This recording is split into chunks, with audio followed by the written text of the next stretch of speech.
Bonjour à tous et merci d'être avec nous cet après-midi.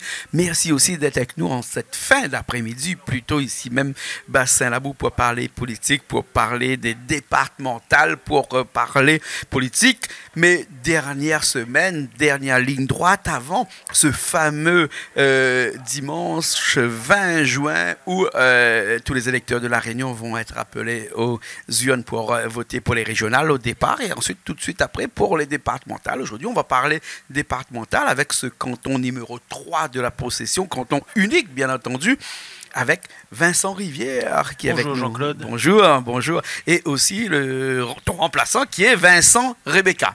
Bonjour Jean-Claude, merci d'accueillir nous. Voilà, merci. Il faut dire aussi que Vincent Rivière, tu n'es pas tout seul parce que tu as aussi Simone Casas.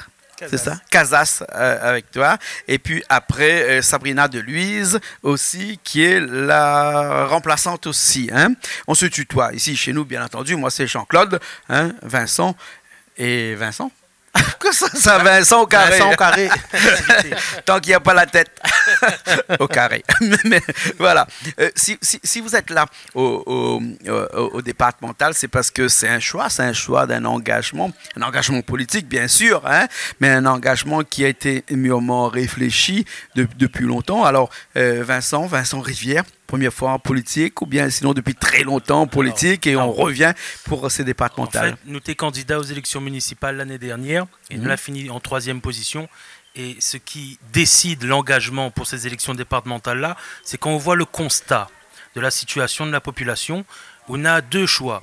Soit on ferme les yeux, soit on organise à où pour lutter contre les injustices. À la possession, on a des gens, on n'a toujours pas d'eau, pas d'électricité. Donc quand on voit ça, soit on baisse les bras, on fait rien, soit on essaye d'organiser à où pour essayer de lutter contre ça. Bien sûr, mais la possession, c'est aussi une commune qui part débattant des larmes au sommet du montagne. Ça arrive jusqu'à Mafat, par exemple. Hein, et c'est peut-être un petit peu difficile d'arriver avec le courant ou avec le téléphone là-haut, peut-être, hein, aussi. Mais ça, c'est un combat qu'ils autres y mènent, hein, puisqu'il y a aussi avec nous Vincent, Rebecca aussi. Vincent, c'est quoi, la première fois ou bien sinon, nouvel engagement dans la politique? En fait, moi, je suis arrivé en politique. Moi, je suis un représentant du personnel. Et je suis arrivé en politique pour essayer de changer les choses. Moi, je ne veux pas vraiment être devant. C'est Vincent la sollicite à moi. Et en fait, ce qui reflète que nous sommes une équipe. Et aujourd'hui, il peut être aussi bien le titulaire que que le remplaçant. En fait, nous tous nous montons terrain. On n'a pas de monde assis sur le banc. Comme vous connaissez ce soir, on a le match de l'équipe de France qui attend à nous pour l'ouverture de l'Euro. 23h. Voilà, 23h. Et donc, voilà, nous, notre équipe, tout le monde nous est là. Et en fait, chaque génération a ses défis à relever. Et aujourd'hui, c'est à notre génération, à nous, de relever les défis. Quand nous voit toutes les souffrances que l'on a à La Réunion, un taux de chômage record, une population défavorisée qui représente plus de 40%, et bien, comme disait Vincent précédemment, soit nous baisse les bras, soit nous les résigner, ou soit nous décide de mettre debout et de mettre ensemble. Dans la politique, en tout cas dans cette politique départementale, hein, actuellement, puisque c'est les élections départementales, non plus les élections cantonales, comme on disait avant, les choses ont changé, hein, enfin les mots ont changé, mais en tout cas, tout est resté avec un département qui est une des plus grosses collectivités de La Réunion, hein, plus d'1 milliard 160 millions d'euros, on a de cesse de le répéter, puisque ça fait beaucoup d'argent, et plus d'un demi-milliard réservé au social. Hein, le social, c'est vraiment, comme on disait, le chef de file de l'action du département. Hein. C'est vraiment quelque chose qui vous interpelle? Ce qui est curieux, c'est qu'aujourd'hui, le département a un budget supérieur à celui de la région. Alors que normalement, la région a des compétences plus territoriales. Mais au niveau du département, ce qui explique la forte action en faveur du social, c'est parce que La Réunion est l'un des départements européens où il y a le plus fort taux de pauvreté.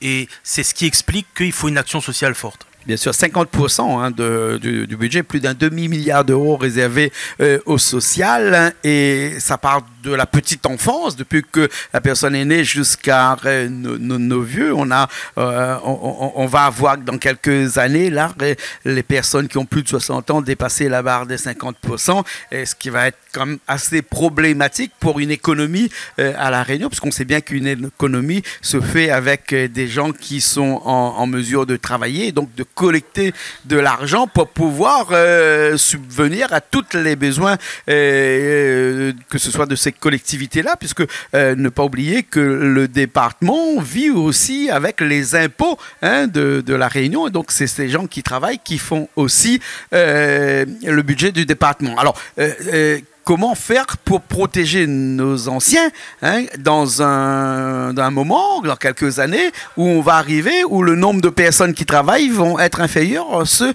qui ne travaillent plus, qui sont à la retraite. Je parle là bientôt, bien sûr, de nos vieux. C'est une question très intéressante que vous pose Jean-Claude, parce qu'il y a beaucoup de gens, ils fabulent, ils inventent des chiffres. Et aujourd'hui, nous parlons concrètement. Alors, nous voit très bien qu'au niveau du budget que tu parles d'1 milliard 159 millions d'euros au département, eh ben, nous voit qu'on a uniquement 226 millions les consacrés à l'investissement. Ce que les riens, on va dire, moi, c'est des chiffres, ça, des chiffres, ils ne parlent pas nous. Mais je donne un exemple concret. C'est-à-dire que la moyenne nationale, c'est un taux d'endettement de 500 € par habitant. À La Réunion, nous, les rien que 350 € d'endettement par habitant.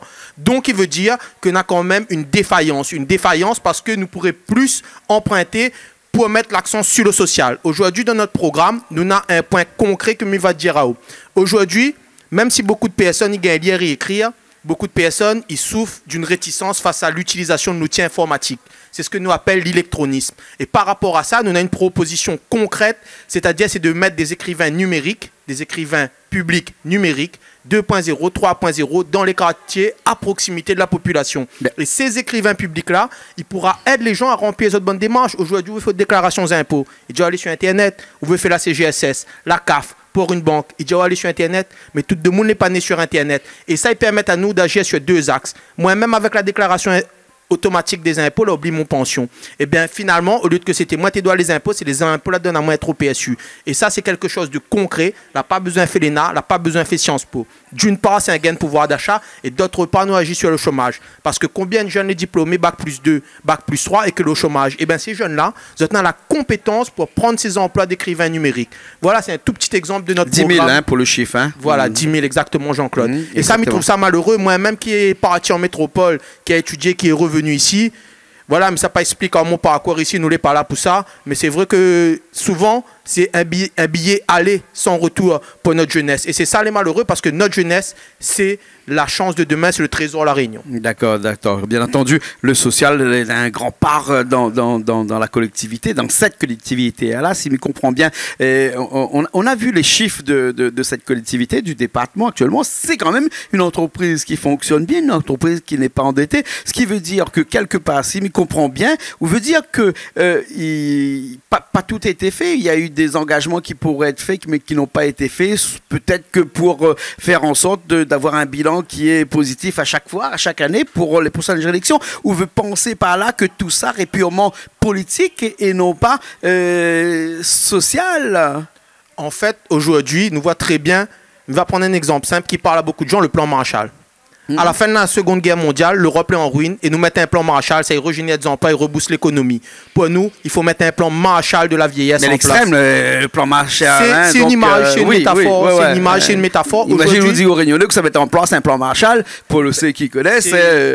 Nous en avons des compétences. Moi, j'ai lu un article récemment avec le Covid. Il faut savoir tirer le positif. Aujourd'hui, le télétravail l'a développé. Pourquoi pas développer des hubs dans les hôtels pour justement pouvoir développer, et ça avec de l'accompagnement. Aujourd'hui, par exemple, dans un hôtel, où on a la créolisation de l'établissement. Ça, il permet à eux de mettre de petits lambrequins, de petites choses pour avoir des subventions. Ces subventions-là ne peuvent pas mettre à aller dans le numérique. Aujourd'hui, la Réunion, il doit viser à être un hub numérique de l'océan Indien. Nous voyons très bien qu'à travers le Covid, il ne parle même pas de la dengue. Nous voyons très bien qu'aujourd'hui, la Réunion, c'est le pôle de santé d'excellence de l'océan Indien. Nous soignons les Européens que la Madagascar, que les Maurice, qui viennent faire soigner les autres ici aujourd'hui. Aujourd'hui, nous devons être la tête de pont de l'océan Indien et mettre les moyens. Un simple exemple, me donne à vous, Jean-Claude, c'est-à-dire qu'aujourd'hui, la rénovation de l'habitat. Combien de gens n'en a besoin que rénovent notre habitat? Les personnes âgées ont besoin de choses aménagées. Alors, les chiffres, ils parlent de eux mêmes. Si nous faisons à peu près 4 millions de rénovations de maisons par an, c'est entre 1,4 et 2,4 emplois.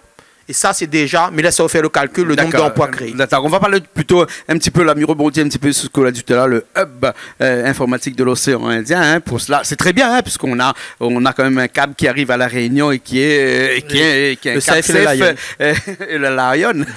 Voilà, hein, et qui permettrait éventuellement à La Réunion d'installer ce qu'on appelle des data centers, des grosses monuments informatiques, on va dire, pour pas dire un bâtiment informatique. Moi, je dis ça généralement que c'est des monuments informatiques qui permettraient ensuite à La Réunion de récolter toutes les informations de l'océan Indien pour pouvoir les redistribuer et ensuite on deviendra un pays où on ne pourra plus s'en passer puisque La Réunion deviendra un pays les plus importants de la zone océan Indien. Mais on va rester quand même un petit peu dans ce côté social pour rester un petit peu dans les compétences du département parce que là on a l'impression qu'on s'est échappé un petit peu. Non, on s'est échappé un petit peu puisque c'est vrai que tout ça c'est aussi de la compétence du département, mais c'est entre nous, plutôt de la compétence de la région. On est d'accord, hein? On est d'accord, hein? Voilà, on va parler plutôt dans le social, puisque dans vos priorités, parce que vous avez des priorités pour la possession et le département, bien entendu, puisque, comme on dirait en bon latin, les deux sont solidairement liés, hein? Votre ville, votre canton et le département, in solidum. Oui. N'est-ce pas, hein? Il faut rejoindre le défi de l'évolution de la démographie de La Réunion en accompagnant notre jeunesse, en le soutenant et en soutenant nos aînés. Voici quelques points de notre programme. Et là, vous énumérez la gestion de l'eau, la création de la maison d'accueil, la création de liens avec les services départementaux et sanitaires, SOS médecins, les communes ouvertes 24 heures sur 24. C'est pas une utopie, ça, d'avoir une commune 24 heures sur 24. C'est pas ça. C'est qu'à la possession, on est une ville de bientôt 40 000 habitants et nous n'avons toujours pas d'antenne de SOS médecins ouverte le soir et le week-end. Et les habitants de la possession sont obligés d'aller au port ou à Saint-Paul pour se soigner. Nous, ce qu'on dit, c'est que ça fait partie de la compétence du conseil départemental et on doit travailler avec l'ARS pour ouvrir sous notre mandature une antenne de SOS médecins sur la commune. Ensuite, pour prendre en compte l'anticipation de l'évolution démographique. Tu l'as dit tout à l'heure, on sera un habitant sur deux au-dessus de 60 ans dans quelques années. Il nous faut dès maintenant préparer les structures d'accueil pour ne pas se retrouver du jour au lendemain face à cette évolution-là. C'est pour ça qu'à la possession, on a besoin d'une maison d'accueil de jour pour les personnes âgées, pour que les aidants familiaux puissent trouver un lieu où déposer ces personnes âgées-là, créer du lien intergénérationnel avec les jeunes, parce qu'on sait qu'on a beaucoup à apprendre de nos anciens. Ça fait partie de nos priorités. Donc en tout cas, l'antenne de SOS médecins et la maison d'accueil de jour, ce sont nos deux piliers pour ces élections. Bien sûr, bien sûr, bien sûr. Le département ne s'arrête pas au social, hein. Il y a aussi d'autres compétences, hein. Tout à l'heure, Vincent, Rebecca, hein. Voilà, Vincent, c'est pour ça que je me perds un petit peu dans les Vincent. Tu l'as énuméré, il n'y a pas que le social, il y a aussi beaucoup de compétences, hein. Tu m'as dit un chiffre tout à l'heure dans le département, 250 millions d'euros en investissement. Je crois plutôt que c'est 150 millions d'euros, hein, peut-être, mais bon, on ne va pas discuter sur les chiffres, hein, mais dans les investissements du département, on a un grand domaine de compétences qui est l'agriculture, et quand on parle de la possession, comme je disais tout à l'heure en préambule, ça parle des battants des lames au sommet des montagnes. C'est la commune par excellence qui traverse l'île d'un point le plus bas à un sommet le plus haut, hein, c'est bien ça. Donc ce qui veut dire que dans l'agriculture, il y a de quoi planter, hein, mais vous savez que le domaine de compétence du département ne s'arrête pas aussi à l'agriculture. Que serait l'agriculture sans l'eau, hein? Et ça me fait penser que la commune de la Possession est une des communes qui sont bien irriguées, hein? Mais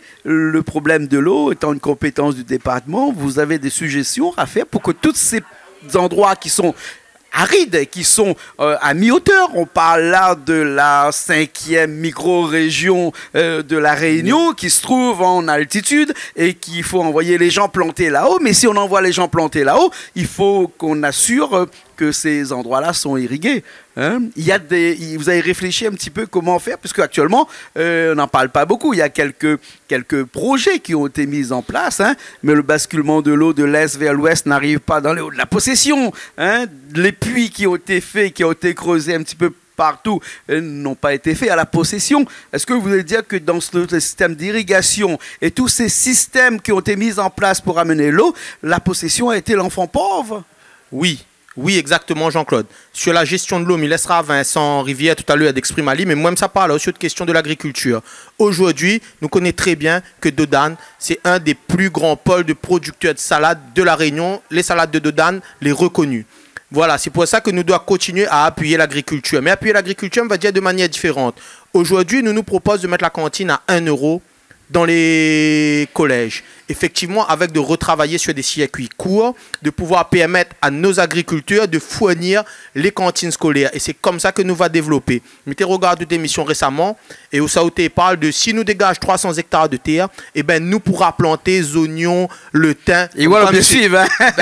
Quand même. Oui, voilà. Ben oui, non, les 300 hectares, c'est pas moi. Hein. C'est des chercheurs qui ont décidé qu'avec 300 hectares, on pourrait le faire. Moi, je suis pas agriculteur. Hein, aujourd'hui, Jean-Claude, vous voulez l'étincelle qui éclaire les gens. Et c'est ça que nous voulons. Merci, ça me fait pas. Non, c'est. Cause pas trop parce que mon cheveu a gonflé Oui, là. non, hein, mais aujourd'hui, il faut que nous les capables de prendre des décisions. Aujourd'hui, il faut que nous ayons des élus responsables. Et aujourd'hui, nous n'inventons rien, Jean-Claude, nous regardons ce qu'il fait ailleurs et nous prenons les idées. Ouais. Parce qu'aucun parti n'a le monopole des idées. D'accord? Tout le monde a des bonnes idées et il faut travailler ensemble. Il faut arrêter ces politiciennes là. Il faut aujourd'hui là. Nous avons plein de réunions, nous avons voyagé, nous avons vu des choses qui se font ailleurs et qui marchent. Et ces choses qui marchent ailleurs, nous pouvons adapter à la Réunion. Moi, je suis toujours pour ne pas calquer des modèles qui existent ailleurs, mais de prendre les idées et d'adapter ces modèles-là à la Réunion. Calquer, hein? Bien sûr. Hein? Mais moi, je crois aussi en les fruits longtemps, en les légumes longtemps, de revaloriser ça. Ça, d'une part, nous remettre nos traditions en l'air, mais d'autre part aussi, nous travaillons sur le bio, manioc, patates, tout ça, les bio, remettre ça, reapprendre marmaille à manger ça. De tendre presque à la limite à une autonomie alimentaire? Autonomie alimentaire, on va dire que c'est un vaste débat parce que nous en avons le problème. En fait, nous n'est pas comme le Brésil où ça nous a des hectares, les plats. Nous avons besoin de la mécanisation, nous avons des sols en pente, nous ne pouvons pas tout adapter. Par contre, ces sols en pente-là, ils peuvent servir à nous, par exemple, où tu parles de l'eau pour faire des retenues collinaires. Grâce à la gravité, nous pouvons irriguer. Nous en avons des choses comme ça à faire. Mais n'a pas une solution miracle. Ça sera des multimodèles pour pouvoir être complémentaires. Aujourd'hui, n'a pas un remède miracle. Mais grâce à la complémentarité, nous pourrons développer notre territoire. Et c'est ça l'important. Et quand nous parle de l'eau, bien entendu, Vincent Villiers peut nous en parler, puisque vous avez dit tout à l'heure que Vincent est aussi un des spécialistes de l'eau. Pas spécialiste, mais on a deux problèmes au niveau de l'eau.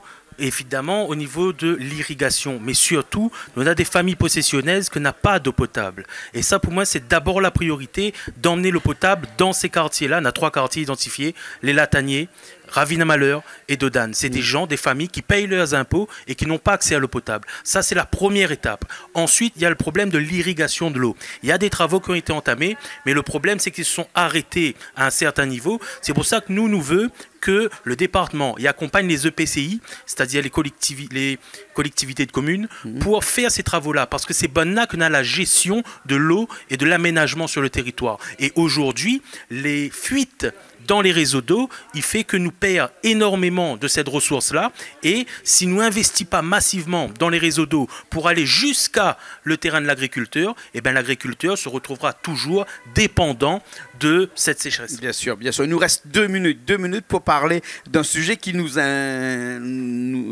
intéresse beaucoup, nous aussi, sur Canal Austral, puisque vous savez qu'on est une télévision de culture, hein, puisque on a une thématique chez nous qui est la musique, la cuisine et la culture dans sa globalité. La culture, c'est un petit peu l'enfant pauvre aussi du département. Là. 1% du budget du département consacré à la culture. Si vous êtes au département, feriez-vous des choses qui feront en sorte que la culture soit mise un petit peu en avant au niveau du département? Oui, là où l'appuie sur un point sensible. Alors, évidemment, quand nous avons des grands projets, construction d'un collège, construction d'autres établissements recevant du public, les EAP, eh ben nous proposons de mettre 1% du budget pour la culture. Aujourd'hui, eh ben, nous voyons que ces 1%-là, dans un budget qui monte à plusieurs millions d'euros, les énormes, et la culture a plusieurs facettes aussi. Et au niveau de la culture aussi, nous proposons la création de l'école des grands frères. L'école des grands frères, ça sera un réseau de professionnels de l'éducation populaire, d'éducateurs spécialisés, de dada, que est là pour aider les jeunes à réinsérer azote. Par exemple, la création d'instruments de musique, comment créer un kayam, comment créer un rouleur, un bob. Et tout ça, il permet de remettre notre culture en avant et d'agir sur le sport. Parce qu'un jeune que l'on est en train de faire de la musique ou que l'on est en train de faire du sport, ce n'est pas un jeune que l'on est en train de faire de la délinquance. Alors, de la drogue ou etc. Parce que c'est aussi un domaine de compétence du département. Sur le volet culturel, moi-même, moi, musicien. Et nous avons des difficultés en tant que petits musiciens de trouver des scènes. Et nous veut mettre en place dans notre programme le plan un artiste, une scène, c'est-à-dire favoriser l'accès à la scène pour les petits groupes de musique. Et il y a un autre truc que nous veut mettre en place, moi je suis aussi professeur d'histoire, et je vois qu'on a des élèves en 4e, 3e qui ne connaissent pas qu'à La Réunion on a eu la traite négrière. Et nous veut recréer une maquette d'un navire négrier pour que les élèves du collège puissent aller en visite pédagogique pour se rendre compte de la réalité de c'était quoi la traite de l'esclavage qui a concerné la Réunion. Donc ça fait partie des projets qu'on a dans notre programme. Bien sûr, la maquette d'un navire négrier, parce que nous voyons que très bien, c'était quoi l'esclavage, comment tu visiter les fonds de cale de ce navire pour bien voir ce que nos ancêtres qui sont arrivés à La Réunion ont pu subir comme torture, il faut appeler ça comme ça, pour arriver à La Réunion et pour faire en sorte qu'aujourd'hui on est ce que l'on est ici. En tout cas, on arrive à la fin de cette émission-là. Peut-être un petit mot, juste 30 secondes pour dire à la caméra que comment aller voter ce dimanche 20 juin, pardon, pas 30 juin, parce qu'il y a 30 juin et le 27 juin. Après, il faut 12,5% pour aller au 27. 12,5 des inscrits. Des inscrits, pardon, des inscrits. Non. Mais par contre, il y aura sûrement beaucoup d'abstentionnistes. Et comment faire pour que les abstentionnistes puissent venir au vote? Que nous pose aux auditeurs de Canal Austral que les là, c'est est-ce que nous les satisfait ou pas de notre classe politique? Si nous les satisfait de Bana, dans ce cas-là, oui, l'abstention y arrange aux autres. Mais par contre, si nous voulons renouveler cette classe politique, il faut absolument aller voter parce que l'abstention arrange toujours les élus qui sont déjà en place. La seule arme qui nous reste, c'est l'expression à travers le bulletin. Et notre équipe, Simone Casas, Vincent Rebecca, Sabrina Delouise et moi-même, Vincent Rivière, nous voulons incarner ce renouvellement politique-là. On a besoin d'élus combatifs, compétents et courageux, et on incarne ce renouvellement. Voilà. Un petit mot pour la fin, Vincent Rebecca. Alors, moi, j'invite tout le monde à aller voter le 20 et 27 juin, parce qu'aujourd'hui, le bulletin de vote, c'est pouvoir sanctionner cette politique que l'est en place, si vous n'êtes pas satisfait. Allez voter, ils permettent à eux d'exprimer votre mécontentement. Comme vous l'avez très bien compris, nous l'engage à nous, pas sur du coup ATM, mais nous les sur des prochaines séances et au fur et à mesure, la mayonnaise va monter et les autres vont comprendre que le renouvellement est en place et bien invite à eux à aller voter le 20 et 27 juin. D'accord. En tout cas, merci beaucoup. Merci Jean-Claude. Merci beaucoup. Il faut rappeler que Zot est avec le mouvement Ensemble et que Zot a le soutien d'Olivier Ouaro, qui est le maire du port avec Zot. Nos priorités pour la possession et le département. Merci beaucoup. Merci Jean-Claude, au plaisir. Et nous nous retrouvons la semaine prochaine dans une nouvelle émission Zigzag sur Canal Austral.